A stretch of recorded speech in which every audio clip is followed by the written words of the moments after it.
വിശദമായി നോക്കാം. സംസ്ഥാനത്ത് സ്വകാര്യ സർവകലാശാലകൾ തുടങ്ങുന്നത് വിദ്യാഭ്യാസ കച്ചവടത്തിനല്ലെന്ന് മുഖ്യമന്ത്രി പിണറായി വിജയൻ.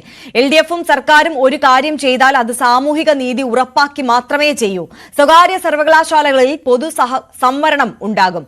സ്വകാര്യ സർവകലാശാലകളിൽ സാമൂഹ്യ നീതി പ്രതിഫലിക്കും. ഇത് സംബന്ധിച്ച ചർച്ചകൾ തുടരുകയാണ്.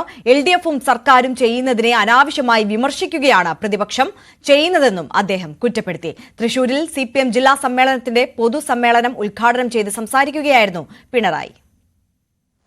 വിദ്യാഭ്യാസ കച്ചവടത്തിന്റെ അവസരമൊരുക്കി കൊടുക്കുകയല്ല, എന്നാൽ വിദ്യാഭ്യാസ രംഗത്ത് കൂടുതൽ മികവ് നേടുന്നതിനാവശ്യമായ ഇടപെടൽ ഉണ്ടാവുക എന്ന് പ്രധാനമാണ്.